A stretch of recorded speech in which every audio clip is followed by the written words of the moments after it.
South ఇండియాలోనే అతి తక్కువ ధరలకి రత్నాలనందించే ఏకైక సంస్థ 6JVR. సంతానం లేని వారికి సంతోషం ఉండాలంటే టెక్నాలజికల్ గా వచ్చిన అడ్వాన్స్మెంట్ ద్వారా అనేక మార్గాలు ఏర్పడ్డాయనేటువంటి అభిప్రాయం అందరికీ ఉంది. కానీ దీన్ని వినియోగించుకునేటువంటి విషయంలో మాత్రం జరుగుతున్న అవకతవకలు తెలుగు రాష్ట్రాలని గత 2 రోజులుగా కుదిపేస్తున్నాయి.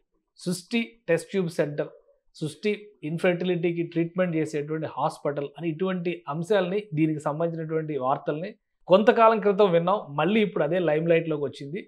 సృష్టి పేరుతో జరుగుతున్నటువంటి మోసాలు, ముఖ్యంగా ఫెర్టిలిటీ విషయంలో పాటించాల్సినటువంటి పద్ధతులు ఏంటి, బయట అనుసరిస్తున్నటువంటి విధానాలు ఏంటి, అసలు ఈ రెండింటికి పొంతన ఉందా? ఈ అంశం పైన మనకి క్లారిటీ ఇచ్చేందుకు డాక్టర్ కమ్మెల శ్రీధర్ గారు ఉన్నారు, ప్రముఖ ఆండ్రాలజిస్ట్. సార్ నమస్తే. నమస్కారం అండి.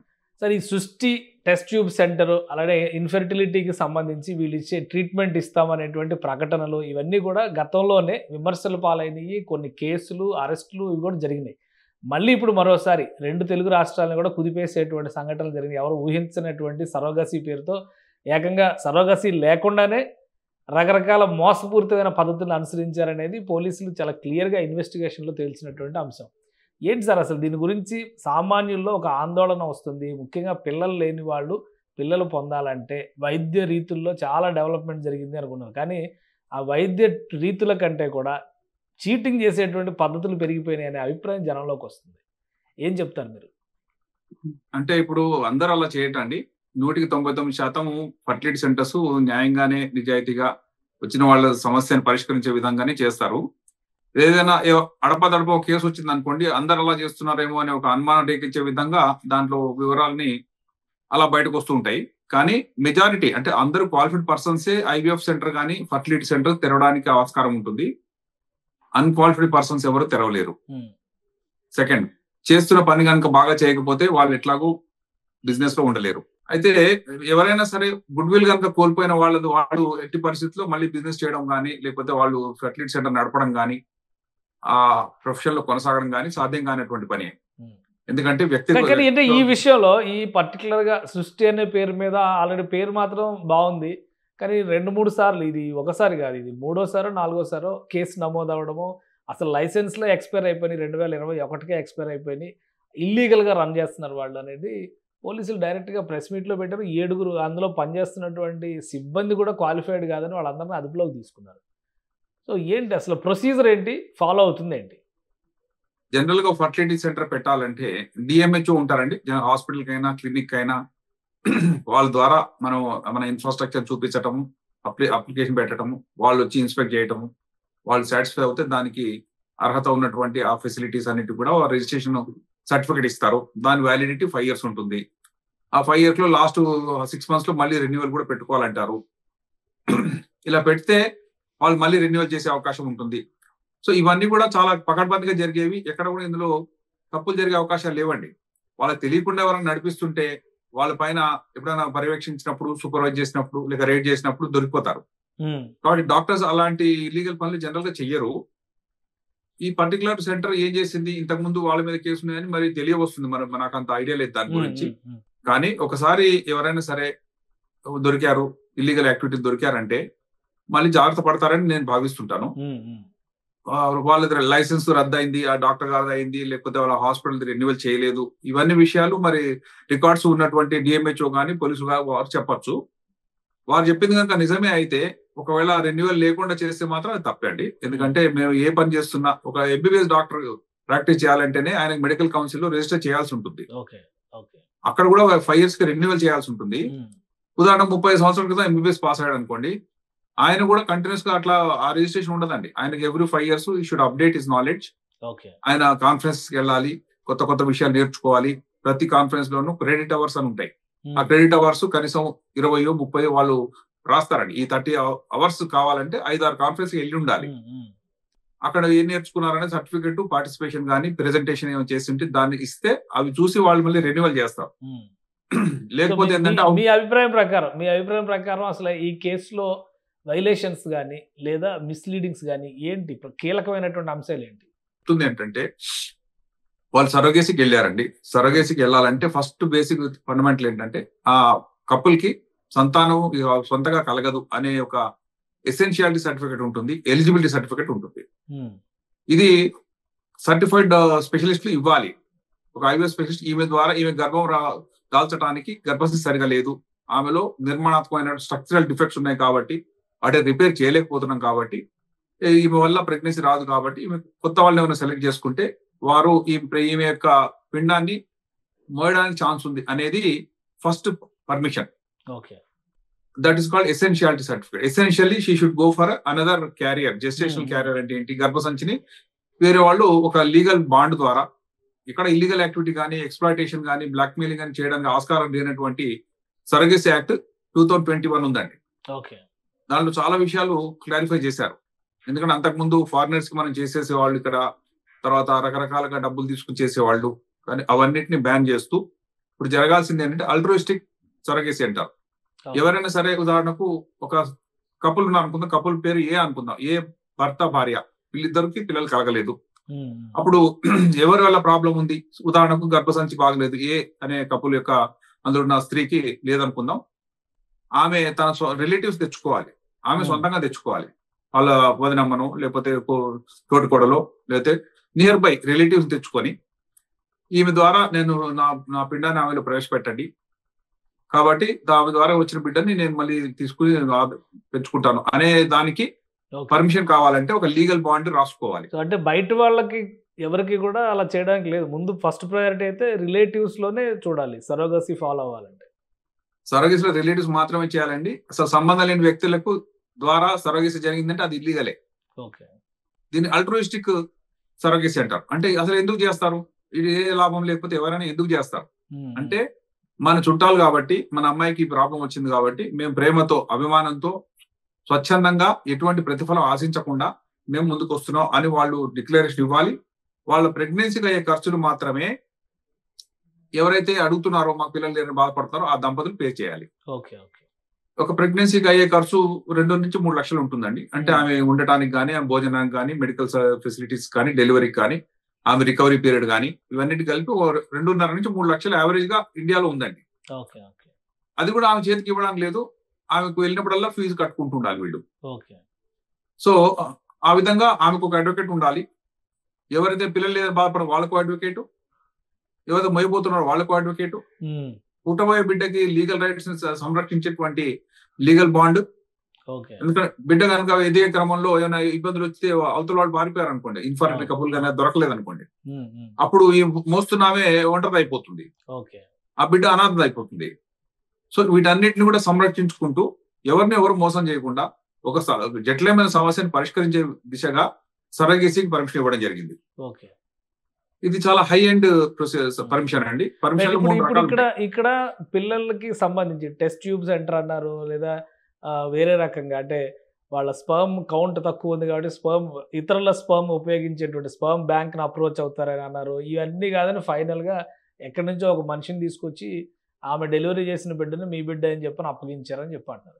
సో వీటికి అసలు లీగల్ ప్రోటోకాల్స్ ఏమన్నా ఫాలో అయ్యారా, లేదా మెడికల్ ప్రోటోకాల్స్ ఫాలో అయ్యారా పద్ధతి ప్రకారం చూస్తే మీరేం చెప్తారు? అంటే ఈ పర్టికులర్ కేసులో ఇన్ఫర్టైల్ కపుల్ వాళ్ళని అప్రోచ్ అయ్యారు.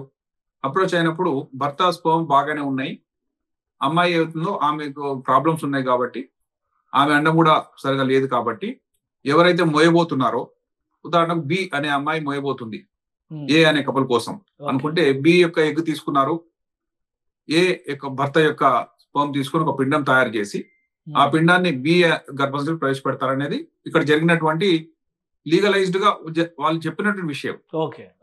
అది జరిగిందా లేదా అనేది తర్వాత అంశం. అది దానికి ఒప్పుకున్నారు వాళ్ళు. ఒప్పుకున్న తర్వాత వాళ్ళు చెప్తున్న అమౌంట్ కూడా కొంత ఎక్కువగా అనిపించిందండి. ఎందుకంటే 30 lakhs అని చెప్తున్నారు, అది మనం చూడలేదు కానీ 30 lakhs ఈజ్ హై. ఎందుకంటే వాళ్ళు దట్ బికమ్స్ కమర్షియల్ సర్వీసీ. అంటే డబ్బుల కోసం ఒకళ్ళు గర్భం మోస్తున్నారు.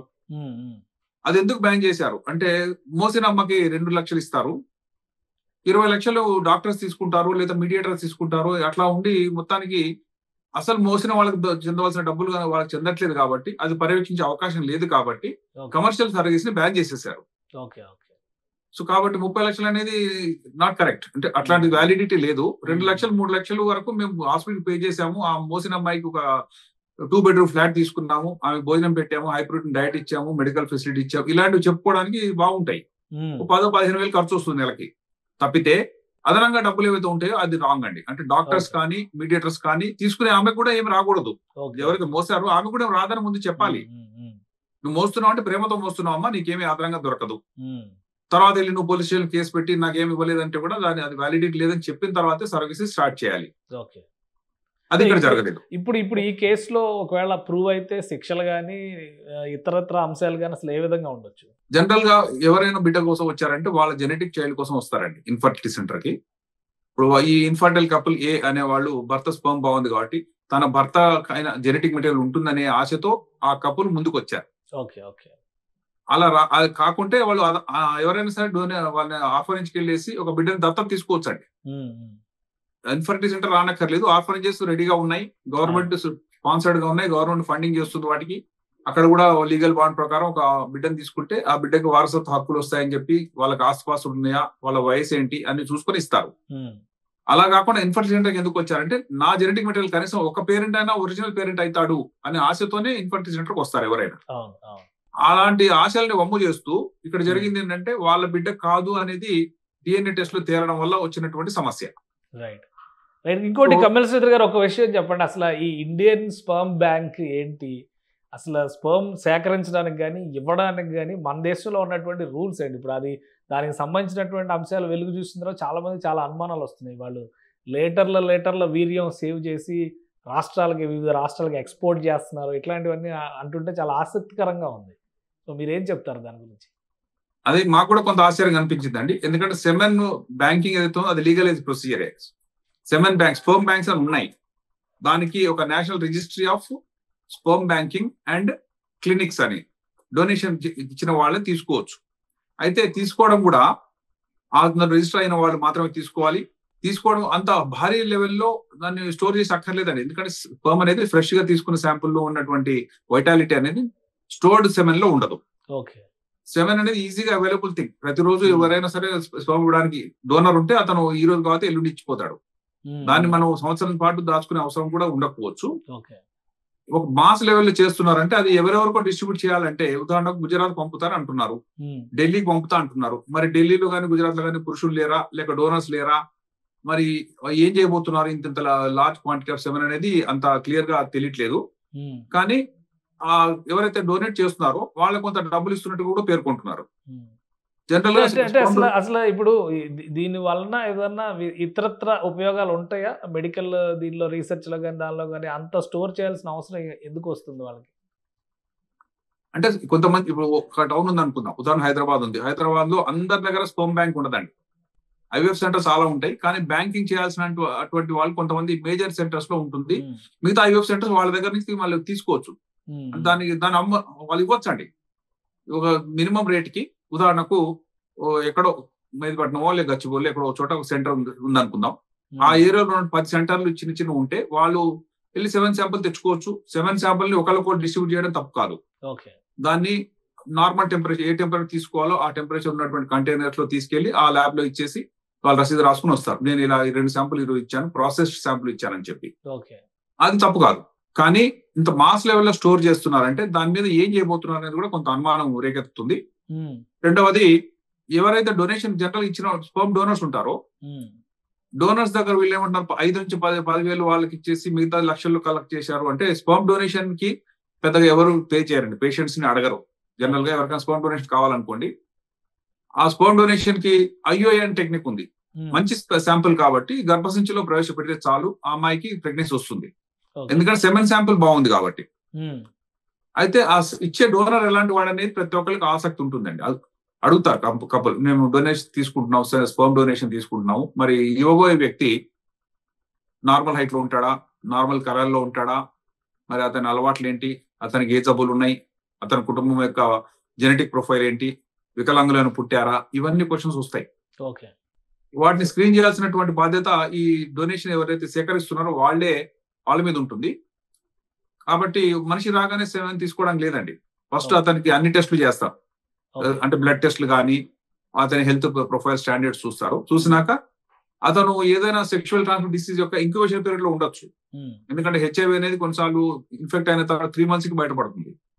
అదే వచ్చిన రోజున మనం తీసేసుకున్నాము, తర్వాత 3 months కి అతనికి హెచ్ఐవి వచ్చింది అనుకోండి, మనం అతను ట్రేస్ చేయలేం.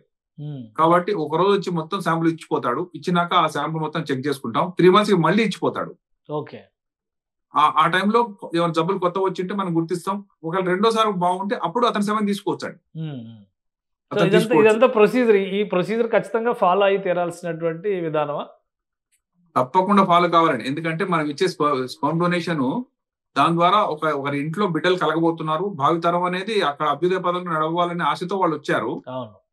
7 ఈజీగా దొరుకుతుంది కదా అని చెప్పి అంటే ఇష్టం వచ్చిన 7 శాంపుల్ వేయడానికి లేదండి. ఎందుకంటే సమాజంలో మంచి పిల్లలే పుట్టాలి. వాళ్ళ పిల్లలే అల్లలాడుతున్నారు కాబట్టి వాళ్ళకి యోగ్యులైన పిల్లలే పుట్టాలి. వాళ్ళు ఆ కుటుంబానికి కాదు సమాజానికి కూడా భారం కాని వాళ్ళు పుట్టాలి. కాబట్టి దానికోసం చాలా స్ట్రిక్ట్ గైడ్ లైన్స్ ఉన్నాయి. ప్లస్ డొనేషన్ ఎవరు ఇచ్చారో వాళ్ళకి రూపాయి కూడా ఇవ్వకూడదు. అదొక రూల్ ఉందండి. వాళ్ళు జనరల్ గా మేము ఎక్కడైనా వెళ్ళినప్పుడు కౌన్సిలింగ్ చేసినప్పుడు 7 ఇవ్వడం వల్ల మీకేమి అంటే డబ్బులు ముట్టవు. సెకండ్, ఒక మనిషి ఎన్నిసార్లు 7 ఇవ్వచ్చు. చాలా మంది ఇష్టపడతారు అబ్బాయిలు, కాలేజ్ స్టూడెంట్స్ కానీ. మినిమం డిగ్రీ దానికి ఉన్న క్రైటీరియా చెప్తాను సార్ మేము ఫాలో అయ్యేది. డిగ్రీ అయినా చేసి ఉండాలి. మినిమం అంటే యావరేజ్ ఐక్యూ మనందరికంటే 90 to 110 మధ్యలో ఉంటుందండి యావరేజ్ ఐక్యూ. ఎవరైనా ఇంటెలిజెంట్ పర్సన్ అంటే 130, 140 అలా ఉంటుంది. ఐన్స్టైన్ తీసుకుంటే ఐన్స్టైన్ వాళ్ళు 180 and 200 ఐక్యూ దగ్గర ఉన్నారు. అలాంటి వాళ్ళు మనకు దొరకరు కాబట్టి యావరేజ్ ఐక్యూ 100 ఐక్యూ ఉంటే చాలు. డిగ్రీ చదువు ఉంటే చాలు. సో ఇవి స్పర్మ్ డొనేషన్ కి బేసిక్ గా పెట్టుకునేటువంటి క్వాలిఫికేషన్స్, కన్వెన్షన్ అనుకోవచ్చు. క్వాలిఫికేషన్ కాదు. ఏం చదువుకున్నారు అడుగుతాం. కలర్ ఎలా ఉంది, యావరేజ్ కలర్ ఉన్నాడు, హైట్ యావరేజ్ ఉన్నాడు, ఫ్యామిలీ హిస్టరీలో ఏమన్నా అబార్షన్ అవ్వటము లేదా వికలాంగులు ఉన్నారా, బుద్ధిమంతో ఉన్న వాళ్ళు ఉన్నారా అడుగుతాము. లేదు అని చెప్పారు, సరే వాళ్ళ ఫ్యామిలీ హిస్టరీ తీసుకుంటాము. తీసుకున్న తర్వాత నెక్స్ట్ 3 months రమ్మంటాం మళ్ళీ. ఈ క్రమంలో అతని ఇచ్చిన ప్రొఫైల్ అంతా కూడా టెస్ట్లు అన్ని జరుగుతుంటాయి. ఓకే అవుతుంది తప్ప అతను మళ్ళీ పిలవరండి అతను ఇవ్వడానికి వచ్చినప్పుడు. ప్లస్ జనరల్ గా ఎలిజిబుల్ డోనర్ ని పదే పిలుస్తుంటారు. ఎందుకంటే ఆయన అన్ని టెస్టులు పాస్ అయ్యాడు కాబట్టి. సో అతని జీవితం అంతా ఇవ్వబోతే కొన్ని వేల సార్లు ఇవ్వడానికి అవకాశం ఉంటుంది. కాబట్టి 75 సార్లు మాత్రం ఇవ్వాలని రూల్ ఉందండి. ఒక పురుషుడు యొక్క శాంపుల్ 75 times మాత్రం ఇన్ హిస్ లైఫ్ టైం. కానీ ఫారిన్ కంట్రీస్ లో కొంతమంది ఈ మధ్య ప్రకటనలు కూడా చేశారు. నా డొనేషన్ ద్వారా అంటే వీర్యాన్ని డొనేట్ చేయడం వల్ల 100 మంది పిల్లలు పుట్టారు, వాళ్ళకి ఆస్తులు ఇస్తాను, ఇట్లాంటి చాలా పెద్ద కంపెనీలు సీఈఓలు అనౌన్స్ చేస్తుంటే మన వాళ్ళకి ఇదేదో పెద్ద క్రేజియస్ట్ థింగ్ లాగా అనిపిస్తుంది. ఇన్ని కండిషన్స్ ఉన్నప్పుడు ఒక బ్యాంక్ మెయింటైన్ చేయాల్సినటువంటి అవసరం ఏమొచ్చింది? ఇక్కడ ఇండియన్ స్పర్మ్ బ్యాంక్ అని చెప్పిన ఒక బ్యాంకే మెయింటైన్ చేయాల్సిన అవసరం ఏమొచ్చింది? అదొక కంపెనీ అండి. ఇండియన్ స్పర్మ్ టెక్ అనే కంపెనీ ఉంది. ఆ కంపెనీ మరి national registry of sperm bank వాటిలో ఉందా లేదా మనకు తెలియదు. అసలు ఆ రిజిస్ట్రీ ఉందంటేనే అది లీగల్ ప్రొసీజరే. వాళ్ళు రిజిస్టర్ చేసుకోమని అంటున్నారంటే అథారిటీలో వాళ్ళు పర్మిషన్లు ఇస్తారు. ఎప్పుడు ఇస్తారంటే ఈ క్రైటీరియా ఫాలో అవ్వండి, ఈ రిజిస్ట్రీ సర్టిఫికేట్ ని మీరు డిస్ప్లే చేయాలి, మీ ప్రెమిసెస్ లో ఈ సర్టిఫికేట్ ఉండాలి. అంటే మేము ఈ రిజిస్ట్రీ ద్వారా మేము రిజిస్టర్ ఉన్నాము, మేము 7 తీసుకోవడానికి అర్హులమే, మా క్రైటీరియా అన్ని కూడా గవర్నమెంట్ అప్రూవ్డ్ దాని ప్రకారం వెళ్తాను తప్పితే మా ఇష్టం వచ్చినట్టు మీ ఇష్టం వచ్చినట్టు తీసుకోవడానికి లేదని చెప్తారు. మీకు డబ్బులు కూడా ఏమి ఇవ్వరు. ఒక అరటిపండు కానీ ఒక ఫ్రూట్ జ్యూస్ కానీ ఇవ్వరండి 7 ఇచ్చిన వారు. ఎందుకంటే it is not a huge thing. లేక బ్లడ్ డొనేషన్ ఇస్తే బ్లడ్ డొనేషన్ 2 వారం రోజులన్నా అతను కొంచెం ఏదన్నా ఇస్తారా నాకని అడుగుతుంటారు. వాళ్ళకి ఫ్రూట్ జ్యూస్ ఇస్తాము, ఒక క్రీమ్ బిస్కెట్ ఇస్తారు, పోయేటప్పుడు విటమిన్ టాబ్లెట్ లో ఐరన్ టాబ్లెట్ రాసిస్తాం తప్పితే వాళ్ళకి కూడా డబ్బులు ఇవ్వరు. సో 7 డోనర్ అయితే అది కూడా లేదండి. వాళ్ళకి ప్రైవేట్ రూమ్ ఇస్తారు, శాంపుల్ తీసుకుంటాము, తర్వాత థ్యాంక్స్ అని చెప్పి పంపించడం తప్పితే అది ఇచ్చే వాళ్ళకి ఎవరైతే తీసుకోబోతున్నారో, ఉదాహరణకు ఇన్ఫర్టైల్ కపుల్ కి అది ఇవ్వబోతున్నాం, వాళ్ళ ద్వారా వీళ్ళు ఎక్కువ చార్జ్ చేసే అవకాశం ఉంటుంది వాళ్ళ దగ్గర నుంచి. ఎందుకంటే మేము మంచి డోనర్ సెలెక్ట్ చేసాము, చాలా ఇంటెలిజెంట్ అబ్బాయి, చాలా ఫేర్ గా ఉన్నాడు, చాలా టాల్ గా ఉన్నాడు అని చెప్పి డబ్బులు తీసుకునే అవకాశం అయితే ఉంటుంది. కానీ జనరల్ గా అది కూడా కమర్షియలైజ్ గా భారీగా చార్జ్ చేయడానికి లేదండి. సో ఈ 2 ఇన్సిడెంట్స్ చూసిన తర్వాత చాలా మందికి ఇప్పుడు ఇన్ఫర్టిలిటీ విషయంలో కానీ లేదా సంతానలేమితో బాధపడుతున్న వాళ్ళు హాస్పిటల్స్కి రావాలంటే కూడా భయపడేటువంటి పరిస్థితి వస్తుంది. ఏం చెప్తారు మీరు? అలాంటి భయపడాల్సిన అవసరం లేదండి. ఆల్మోస్ట్ అన్ని majority of centers are very good. There qualified persons run చేస్తున్నారు. క్వాలిఫైడ్ పర్సన్ కాకపోతే ఎవరైనా ఎక్కడైనా కంప్లైంట్ ఇవ్వచ్చు. కంప్లైంట్ మీద తప్పకుండా యాక్షన్ జరుగుతుంది. వీళ్ళ మీద యాక్షన్ జరిగింది కూడా ఒక కంప్లైంట్ మీద జరిగిందండి. వాళ్ళేమి పెద్దగా ఫోర్స్ ఏమి యూజ్ చేయలేదు. వాళ్ళు కంప్లైంట్ ఇచ్చారు కాబట్టి వాళ్ళు ఇన్వెస్టిగేట్ చేశారు. ఎవరి మీద ఎవరైనా కంప్లైంట్ ఇచ్చండి, ఎనీ హాస్పిటల్ కానీ, ఎనీ క్లినిక్ కానీ, ఎనీ డాక్టర్ కానీ, ఎనీ ఐవీఎఫ్ సెంటర్ కానీ కంప్లైంట్ ఇస్తే కంపల్సరీ ఇన్వెస్టిగేషన్ జరుగుతుంది. అందువల్ల ఆ కంప్లైంట్ కి అతీతంగా ఉండాలని అందరూ పాటుపడుతూనే ఉంటారు. అయితే ఇక్కడ జరిగిన విషయం ఏంటంటే, వచ్చిన హస్బెండ్ యొక్క స్పర్మ్ ఆ బిడ్డలో లేకపోవడం, స్పర్మ్ యొక్క జెనెటిక్ మెటీరియల్ బిడ్డలో లేకపోవడము, ఆ బిడ్డకు తరచూ అనారోగ్యం రావడము, ఆ బిడ్డకి తర్వాత క్యాన్సర్ ఉందని వాళ్ళు ఎవరో డిక్లేర్ చేశారు. ఆ బిడ్డను చూసిన డాక్టర్స్ ఎవరో మరి క్యాన్సర్ ఉంది అని చెప్పారని అంటున్నారు. క్యాన్సర్ ఉన్న బిడ్డని మోయడానికి ఎవరు ఇష్టపడరు. ఎందుకంటే అది కూడా ఇన్ఫర్టిలిటీ, ఇంత డబ్బు ఖర్చు పెట్టిన తర్వాత ఒక డిఫెక్టివ్ చైల్డ్ లేకపోతే ఇల్ చైల్డ్ ఇచ్చారని చెప్పి బాధతో వాళ్ళు వచ్చిండొచ్చు. వచ్చిన తర్వాత నెక్స్ట్ ఈ నా బిడ్డనే కాదా, అలాంటి క్యాన్సర్ పేషెంట్ కూడా సొంత బిడ్డ అయితే మోస్తారండి, పెంచుతారు కూడా, ఖర్చు పెడతారు. అయితే వాళ్ళ డౌట్ ఏంటంటే మా ఇళ్లలో ఎక్కడ కూడా క్యాన్సర్ లేదు మా ఫ్యామిలీ హిస్టరీలో, అలాంటిది మా జెనెటిక్ మెటీరియల్ ద్వారా, అంటే ముఖ్యంగా హస్బెండ్ స్పర్మ్ ఇచ్చాడు కాబట్టి హస్బెండ్ ఫ్యామిలీలో ఎవరికి క్యాన్సర్ లేదు చిన్నతనంలో కానీ పెద్ద వాళ్ళకి కానీ. అందువల్ల ఈ బాబుకి ఎలా వచ్చింది అని తెలుసుకోవడానికి డిఎన్ఏ టెస్ట్ కోరారు. ఆ కోరడంలో కూడా తప్పులేదు. ఎందుకంటే ఐవీఎఫ్ వాళ్ళు వెళ్ళిన సెంటర్ లో వాళ్ళు చెప్పింది ఏంటి, సొంత వాళ్ళ బిడ్డ కావాలి, హస్బెండ్ స్పర్మ్ వాడి చేయండి అని చెప్పారు. చేశామనే ప్రెగ్నెన్సీ వచ్చిందని కూడా డిక్లేర్ చేశారు. మగ బిడ్డ పుట్టాడు, సంతోషమే. కానీ అతనిలో హస్బెండ్ స్పర్మ్ ఉందా లేదా అని వాళ్ళకి డౌట్ వచ్చింది. వీళ్ళు తాత్సారం చేశారంటారు. వీళ్ళు సరైనటువంటి ఆన్సర్ ఇవ్వకపోవడం వల్ల వాళ్ళు ఢిల్లీకి వెళ్ళి చేయించుకున్నారు. చేయించుకున్న తర్వాత అందులో హస్బెండ్ యొక్క స్పర్మ్ ఎలిమెంట్స్ లేవు, జెనెటిక్ మెటీరియల్ లేదు అని తెలియంది. అంటే మరి ఎక్కడి నుంచి వచ్చాడు బిడ్డ అంటే ఐవీఎఫ్ సెంటర్స్ లో కొన్ని ఎంబ్రియోస్ ఉంటాయండి. అంటే ఇన్ఫర్టైల్ కపుల్ జనరల్ గా 7-8 ఎంబ్రియోస్ తయారవుతాయి. పెట్టడానికి పర్మిషన్ ఓన్లీ 3కి ఉంటుందండి ఇండియాలో. ఒక సైకిల్ లో 3 పెడతారు. అందులో కూడా 2 ఇంప్లాంట్ అవుతాయి ట్విన్స్, ఒకళ్ళు ఇంప్లాంట్ అవుతేనేమో సింగిల్ బేబీ, అసలు ఎవరు ఇంప్లాంట్ కావుతే ఫెయిల్యూర్. ఇలా మా క్లాసిఫికేషన్ ఉంటుంది. సో ఉదాహరణకు 7 ఎంబ్రియోస్ ఉన్నటువంటి కపుల్ ఫస్ట్ టైం బిడ్డ కలిగింది, తర్వాత నెక్స్ట్ వాళ్ళు మాకు అక్కర్లేదు అన్నారు అనుకోండి. అప్పుడు మరి ఆ 4 ఎంబ్రియోస్ ఏం చేయాలి? అవి అలా ఉంటాయి. అంటే ఎవరికైనా అడిగితే డొనేషన్ చేయడానికి, లేకపోతే వాళ్ళు కనుక 10 years తర్వాత కూడా మేము బిడ్డను ప్లాన్ చేయాలంటే ఇదే ఎంబ్రియో వాడుకోవచ్చు. కాబట్టి వాళ్ళకి యాన్యువల్ ఫీజు ఉంటుందండి. యాన్యువల్ ఇంత కడితే మీ ఎంబ్రియోని మేము ప్రిజర్వ్ చేస్తూ ఉంటాం. వద్దని అన్నప్పుడు డిస్కార్డ్ చేయడానికి, డిస్కార్డ్ కూడా అలా గాల్లో పారేయడం లేదండి, వాళ్ళకి ఇస్తారు. అది ఎంబ్రియో ఇస్ అంటే లైవ్ కిందే లెక్క కాబట్టి అని తీసుకెళ్లి వాళ్ళ ఆచారం ప్రకారం భూమిలో పాతి పెట్టడమా ఏం చేయడం వాళ్ళ ఇష్టం. ఒక చిన్న పెట్రీ డిష్ లో ఇచ్చేస్తే, ఆ బాక్స్ ఇస్తే వాళ్ళు తీసుకెళ్లి వాళ్ళ ఇష్ట ప్రకారం చేస్తారు. కొంతమంది ఏమంటారు, మేము అలా అవసరం లేదండి, ఎవరికైనా ఇవ్వడానికి డొనేషన్ ఇవ్వడానికి కూడా మేము పర్మిషన్ ఇస్తామని కన్సెంట్ ఇస్తారు. అలాంటి ఎంబ్రియోస్ ఐవీఎఫ్ సెంటర్ లో ఉంటాయి. సో రెగ్యులర్ గా జరిగే ప్రాసెస్ ఇది. Embryo donation is also legalise procedure అండి. సో అది కోరిన వాళ్ళకి ఇవ్వడానికి ఎవరైతే దాన్ని తయారు చేయించారో owners of that embryo parents, వాళ్ళు ఒప్పుకుంటే ఇవ్వచ్చు, వాళ్ళు ఒప్పుకోకపోతే ఇవ్వకూడదు.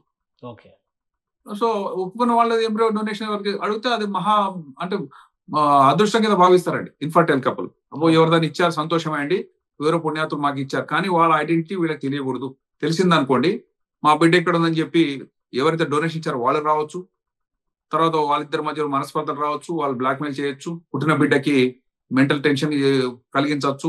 ఆ ఎదిగే క్రమం లోపల ఈ లీగల్ డిస్ప్యూట్స్ రావచ్చు. ఈ 2 కుటుంబాల్లో ఎవరు ధనవంతులైతే వాళ్ళ వైపు బిడ్డ మొగ్గు చూపొచ్చు. ఇలాంటివి చాలా జరుగుతాయి. కాబట్టి డొనేషన్ ఇచ్చిన తర్వాత డోనర్ కి రెస్పెక్ట్ తెలియకూడదండి. ఏదైనా సరే, స్పర్మ్ డొనేషన్ అయినా, ఎగ్ డొనేషన్ అయినా, ఎంబ్రియో డొనేషన్ అయినా డోనర్ రెస్పెక్ట్ కలవరాదు. కలవకపోవడం అనే ప్రిన్సిపల్ వల్ల డబ్బులు కలెక్ట్ అవుతుంది. ఇక్కడ ఈ పాయింట్ గమనించండి. వాళ్ళిద్దరు కలవరు కాబట్టి మధ్యలో ఉన్న వాళ్ళు కలెక్ట్ చేసే అవకాశాలు ఇక్కడ కనబడుతున్నాయి. కానీ ఇదంతా కూడా ఒక డాక్టర్స్ ప్రొఫెషన్ లో ఉన్నటువంటి ఉన్నత ప్రమాణాల ప్రకారం నిజాయితీతో అందరూ ప్రిజర్వేషన్ ఛార్జ్ ఎంత అంటే సంవత్సరానికి 6,000 ఛార్జ్ చేయొచ్చండి. స్పర్మ్ దాచుకున్నారు అనుకోండి 6,000 పర్ ఇయర్. మీరు ఎన్ని సంవత్సరాలు అంటే అలా ఎగ్ డొనేషన్ పెట్టుకోవచ్చు. ఎంబ్రియో డొనేషన్ కూడా ఛార్జ్ చేస్తారు. That's nominal amount. కానీ ఎంబ్రియో డొనేషన్ ఇచ్చారు కాబట్టి వాళ్ళకు 10 లక్షలు ఇస్తే కానీ ఎంబ్రియో మేము ఇవ్వము, వేరే వాళ్ళదైనా సరే మేము ఇవ్వము అని అంటే అది తప్పది. రైట్. ఇప్పుడు ఈ సృష్టి ఇష్యూలో లీగల్ గా తీసుకునే చర్యలు లీగల్ గా తీసుకుంటారు. మెడికల్ గా ఎలాంటి చర్యలు తీసుకోవడానికి అవకాశం ఉంటుంది? మెడికల్ గా అంటే మెడికల్ కౌన్సిల్ ఉందండి, వాళ్ళ దృష్టి కూడా వెళ్తుంది. ఇది వీళ్ళు సరైన ప్రొసీజర్ ఫాలో అయ్యారా లేదా, అసలు వాళ్ళది కానటువంటి ఎంబ్రియోని ఆమె గర్భంలో ఎలా ప్రవేశపెట్టారు అనేది ఇక్కడ పాయింట్ అండి. అసలు సరోగసీనే జరగలేదు, ఆమె ఎవరో బిడ్డకి జన్మనిస్తే ఇక్కడ ఒక విధంగా దత్తత లాంటి ప్రక్రియ జరిగింది అనేటువంటి ఇది కూడా చెప్తున్నారు. అంటే ప్రైమరీ రిపోర్ట్స్ ప్రకారం అయితే ఆ ఇన్ఫర్మేషన్ వస్తుంది, ఒక రకంగా చీట్ చేశారు అని చెప్పి అంటున్నారు. అలా ఉంటే ఉండొచ్చు అండి. అంటే దాని డీటెయిల్స్ మాకు పెద్దగా తెలియవు. జనరల్ గా ఏంటంటే సర్రోగేట్ మదర్ ఎవరైతే ఉన్నారో ఆమె కనబడుతుందండి వీళ్ళకి, ఇన్ఫర్టైల్ కపుల్ కి పరిచయం చేస్తారు. ఎందుకంటే ఎవరికి నేను డబ్బులు కడుతున్నాను, ఎవరు మోస్తున్నారు, ఎన్నో నెలల్లో ఉంది, ప్రతి నెల ఆమెను వెళ్ళి విజిట్ చేయటము, ఆమె పాలు ఇచ్చి రావటము, లేదా ఆమెను టేక్ కేర్ చేయటం అంతా కూడా వీళ్ళే చేయొచ్చు. కాబట్టి ఖర్చులు పెడుతున్నప్పుడు ఎవరు మోస్తారండి, నా పిండాన్ని ఎవరు మోస్తున్నారు అడిగే హక్కులు వీళ్ళకు ఉంటాయి. చూపిస్తే తప్పు కూడా లేదు. ఎందుకంటే ఇది అల్ట్రూయిస్టిక్ సర్వగేసి. అల్ట్రూయిస్టిక్ అంటే ఇష్టపూర్వకంగా, స్వచ్ఛందంగా లాభాపేక్ష లేకుండా చేసేటువంటి ప్రయత్నం కాబట్టి అందులో కలిపితే తప్పలేదు. ఓకే. మీరు అన్నది మెడికల్ ఏంటంటే అసలు కౌన్సిల్ పైన ఒకవేళ ఇందులో తప్పులు ఉన్నాయని తేలితే మెడికల్ కౌన్సిల్ ఆల్రెడీ సృష్టి డాక్టర్ నమ్రతకి వార్నింగ్స్ ఇచ్చారు. ఇంతకు ముందర కూడా ఆమె హాస్పిటల్ పైన రైడ్స్ జరిగినాయి, సీజ్ చేశారు, ఇవన్నీ జరిగినాయి. సో అయినా కానీ తెరచాటుగా ఈ వ్యవహారాలన్నీ నడుస్తున్నాయని చెప్పి మళ్ళీ ఈ దుమారం రేగింది. సో మెడికల్ కౌన్సిల్ ఇన్వాల్వ్ అవ్వడానికి, యాక్షన్ తీసుకోవడానికి ఎంతవరకు స్కోప్ ఉంటుంది? తప్పకుండా ఉంటుందండి. కొంతమంది ఏం చెప్తున్నారంటే అసలు ఆల్రెడీ ఆమె లైసెన్స్ రద్దు చేశారని, అందువల్ల వేరే డాక్టర్స్ లైసెన్స్ మీదనే అవి నడుస్తున్నాయని. ఓకే. ఓకే. కాబట్టి ఎవరైనా ఇల్లీగల్ పర్సన్స్ తో ఎప్పుడు అసోసియేట్ కాకూడదండి. మాకు మెడికల్ ఎథిక్స్ లో ఉంటాయి రూల్స్. మీరు ఇల్లీగల్ పర్సన్స్ తో ఎట్టి పరిస్థితుల్లో అసోసియేట్ కాకూడదు. ఆల్రెడీ ఒక లైసెన్స్ రద్దయిన వ్యక్తి దగ్గర మనం పనిచేయాలంటే మీ డిగ్రీ వాడుకుంటున్నారంటే మరి ఆమె మనతో ఏ పని చేస్తుందనే భయం అయితే ఉండాలి ప్రతి ఒక్కరికి కూడా. మనం పనిచేసే చోట ఇల్లీగల్ యాక్టివిటీ జరుగుతుంటే వెంటనే ఇంటికి వచ్చి ఆ ప్లేస్ పోకుండా ఉండాలనే పద్ధతి చూసుకోవాలి తప్పితే వాళ్ళు చేస్తే మనకేం కాదని ఎవరైనా అనుకుంటే కూడా తప్పండి. ఎందుకంటే ఇది వాళ్ళకి అంటుకుంది. ఇప్పుడు నిజంగా ఆ సబార్డినేట్స్ తప్పు చేసేయాలో తెలియదు కానీ వాళ్ళు ఫాలో అయ్యారు, ఓనర్ యొక్క ఇన్స్ట్రక్ట్ ఫాలో అయ్యారు. వాళ్ళు కూడా ఇప్పుడు ఇరుక్కున్నట్టుగా భావించాల్సి వస్తుంది.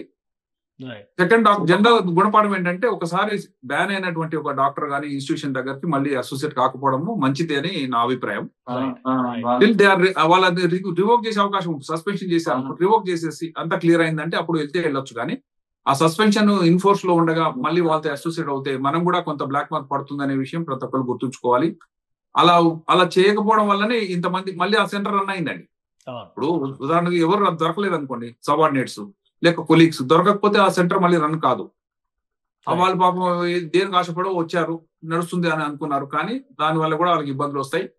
జీవితంలో అసలు ఇల్లీగల్ పని చేయకూడదు, ఇల్లీగల్ పర్సన్స్ తో అసోసియేట్ కాకూడదు. ముఖ్యంగా పవిత్రమైన మెడికల్ ప్రొఫెషన్ లో అందున ఒక జన్మనిచ్చేటువంటి ఒక భావితరానికి నాంది పలికేటువంటి ఐవీఎఫ్ సెంటర్లో అలాంటివి జరగకూడదండి. జరగకూడదని నేను భావిస్తున్నా. ఎప్పుడైనా ఒకటి జరిగింది అనుకోండి, ఇప్పుడు వేలాది సెంటర్స్ ఉన్నాయండి ఆంధ్ర తెలంగాణలో. మీరు ఒక ఇన్సిడెంట్ చూసి అందరూ అలా చేస్తున్నారనే భయం ప్రజలకు కూడా అక్కర్లేదు. ఒకగానే అడగచ్చు అండి, ఎవరైనా ఒక పేషెంట్ వచ్చి మీరు క్వాలిఫైడ్ పర్సనా కాదా అనేది తెలుసుకోవడం అంత కష్టం కాదు. ఒకవేళ డిస్ప్లే చేయలేదు అనుకోండి అడగచ్చు. డిస్ప్లే కాకపోతే మేడం ఇక్కడ డిస్ప్లే కాలేదు, మరి చూపిస్తే నేను కొంత రియాష్యూర్ అవుతానంటే చూపిస్తారండి. ఎవరైనా సరే సర్టిఫికేట్ లేకుండా కూర్చోవడం కూడా సాధ్యం కాదు. ఎవరికైనా సరే కొన్నిసార్లు మేము చూసాము, మా ఫ్రేమ్ కట్టిద్దామని తీసుకెళ్ళినప్పుడు ఒక పేషెంట్ అడిగారండి, లేదంటే మీ సర్టిఫికేట్ అంటే పలాంది ఇక్కడ ఎట్లా ఉంది, వెంటనే కాపీ తీసి చూపించారు. అట్లా జరుగుతుంది తప్పితే డిస్ప్లే చేయకుండా రన్ చేయడం అనేది కొంతవరకు అబ్జెక్షనబులే. దానికి ఏ రూల్ కూడా ఒప్పుకోదు. థ్యాంక్ యూ కమల్ శ్రీధర్ గారు, మీ అభిప్రాయాన్ని తెలియజేసినందుకు. ఇది ఇన్ఫర్టిలిటీ సెంటర్లకు వెళ్ళిన తర్వాత కూడా తెలుసుకోవాల్సినటువంటి అంశాలు చాలా ఉన్నాయన్నారు. అలానే వీర్య దానానికి సంబంధించి కూడా అనేక గైడ్ లైన్స్, చట్టాలు చాలా స్పష్టంగా చెప్తున్నాయి. అవగాహన లేకుండా ముందుకు వెళ్తే కనుక నకిలీ డాక్టర్లతో మోసపోయేటువంటి ప్రమాదం ఉంటుంది. ఒకసారి చర్యలు తీసుకున్న తర్వాత ఆయా ఆసుపత్రుల జోలికి పోకుండా సమర్థులైనటువంటి డాక్టర్స్, అది కూడా సెకండ్ ఒపీనియన్ తీసుకోవడం ద్వారా ముందుకెళ్తేనే ఇటువంటి సమస్యల్ని అరికట్టడానికి అవకాశం ఉంటుందని కమల్ శ్రీధర్ గారు విశ్లేషిస్తున్నారు. ఇది special discussion. Keep watching. Suman టీవీలో మీ పర్సనల్ అండ్ బిజినెస్ ప్రమోషన్స్ కోసం కింది నెంబర్కి కాంటాక్ట్ చేయండి.